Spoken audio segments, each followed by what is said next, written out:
I think the ability to have private conversations is much better with everybody working from home if everybody is working from home. Because prior to this, when everyone was in the office, generally most offices have now gone open plan. It's really awkward saying to somebody, "Oh, can I have a word?" Or even if you schedule the meeting and you go off to a meeting room, that the conversation that you have when you come back, regardless of what that conversation is, when you come back, everyone's like looking at each other and they really want to know what was said. Whereas when people are working from home, actually you don't have that problem. You can ring somebody up so you can actually have a frank conversation with them. And actually, I think the flip side of that is you can have really decent one-to-ones because you can talk to somebody, it can escalate a bit wider, the conversation get a bit better, and you can find out a lot more about that person, I think, in that environment, rather than staring them across the room with a quite an accusing tone, which many people say I have. I guess though, but in the same way, you then can't see the impact that that conversation's having. So you have no idea how they're reacting as soon as you come off that phone. It could be really negatively, but you'll just never know. They might be phoning their colleagues and repeating the same conversation that they've had with you, with them. And again, you just wouldn't be aware. And I think there's a danger that employees will become really disengaged and we won't know. And actually, then resignations could come as a big shock. And I think there is a danger there. Yeah, but there is ever Mrs. Optimistic. Improving the communication strategy obviously is something that we need to do in these kind of situations. So, working out, don't leave it to chance. Like, traditionally, when you're not in a flexible working environment and everyone's in the same workplace, working the same sort of times, you might leave communication completely to chance. But now you've got an opportunity to make sure it works for everybody. You've got people working different times, different locations, doing different things, and it needs to be thought out and planned. So I see that as a good opportunity.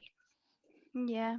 One thing I've also noticed is that absence levels have gone down um, since people have been working remotely. And I don't know if that's because you've only got to come downstairs and log onto your laptop. So people just think, oh, I'll just see how I go as the day goes on. Or you haven't got to get up as early and get on that commute. And if you do commute, people aren't on public transport. So they're not sharing germs. But I have noticed that there's been quite a big reduction.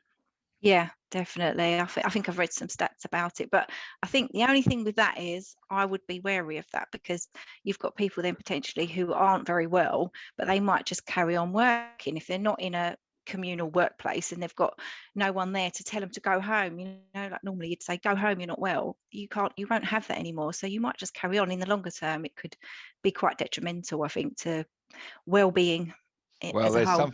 there's something on that, though, isn't there, Diana? Because you just hit the nail on the head. The fact that you can't see people, we actually don't know whether they're productive or not. So in the back to the open plan office, that you can see everybody sitting there working, or you think they're working because they're typing and they're on the phone, but you don't really know what they're typing. They could be on some form of instant messenger.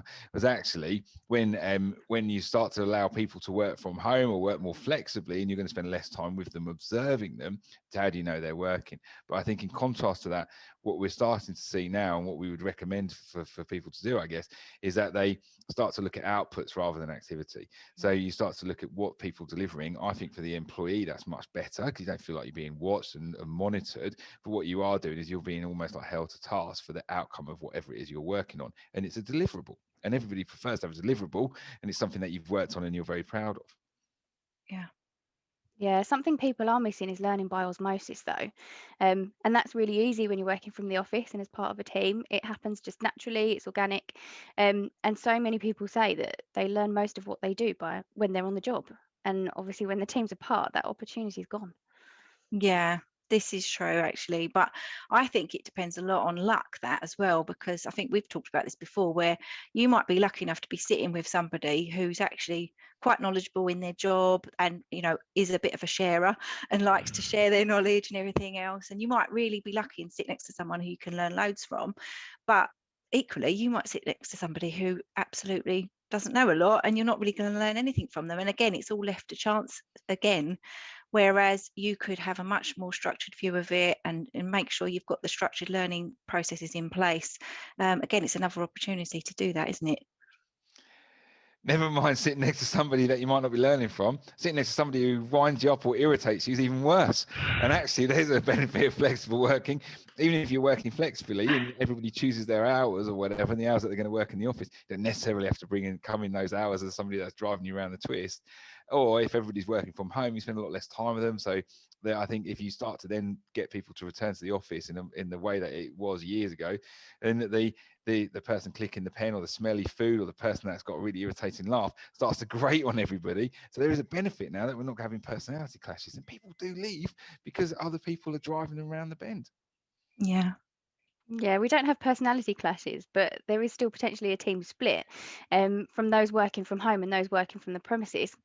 I've been speaking to clients recently about resentment building, and the resentment is building from those people that can't work from home, either because their job doesn't allow or because they physically don't have the space, and they're resenting those people that can. And so now companies are having to consider if they're going to incentivize those people that are working from the premises, but on the same breath, why should they have to? It's the nature of the job. Yeah. Talking about as well, that's another thing, another threat potentially, isn't it, to having the flexible working, especially where you've got people working at home, is that you don't know what their working environment's like. You just said about people don't have the capacity to work at home. And yeah, they might be sitting on their bed doing their work and, really suffering, getting a bad back and everything, and nobody knows about it. So, if you can avoid that as much as possible, and I guess assessments are the way forward with that, aren't they? Is there anything you can really do? So whilst health and safety might be an issue for people working from home, the really good thing about working from home, like we've spoken about before, is that there is a much larger talent pool to choose from. So you can recruit from further afield, you can recruit overseas or anywhere in the UK. So yeah, it's got to be a good thing. I think when you're recruiting, it's always a risk to bring someone new into the team because it can really change the team dynamics. But even with a hybrid working policy, the team dynamics can change even without recruitment, because you've got people that might want to work from the office more than others, or choose to work from the office on certain days. And I think naturally employees speak to those on a social level who they socialise with also outside of work. And I guess wider communication can become less and less. And I think it's really important then for managers to lead by example and show that it's okay to call someone for a 5-minute chat, because you'd have a chat at the kettle or at the photocopier, and it's not natural to be at your screen for 8 hours a day without any social interaction at all.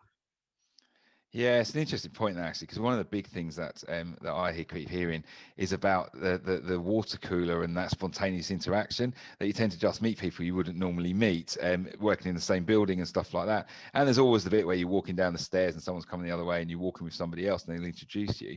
But I think the flip side to that is that actually I think you get to know people a lot better, because even people that work in a different geographical location, you do have a reason to work with them, because actually you're not stuck now to people in your office, and you can build up relationships with them, albeit over video. And I don't think that's a bad thing. But I know that when I started working more flexibly and more remotely, I was working with people that I'd been in the same firm with for years, but I'd never really spoken to. And now I would class those as probably quite not friends, but very close colleagues, I would say. So thinking about the takeaways then from that SWOT analysis, I guess a good place to start would be to develop a communication strategy. Yeah, I think as well, if you can't see your employees, you need to think about their well-being and create a mechanism for that as well. Yeah, listening to employees, always important, gathering information from them so that you know that flexible working is working for them. Developing new ways of learning and sharing knowledge, maybe adding some structure, whereas before it was quite organic. And be fair. You got to not only be fair, but you got to have a perception of fairness and develop some policies to help you. Leading by example, always important as well, making sure that as a manager, you are following the policies that are in place. Without that visibility, obviously you're measuring output, and so setting clear objectives will help that. Yeah, make sure that they're working safely as well. You don't want to end up with somebody having a medical problem because of you. So get some assessments to check their environment. Yeah, and arrange more opportunities to be social, even if that's virtually, that's fine. It's just about getting together. And training the managers as well. It's very different managing remotely to face to face.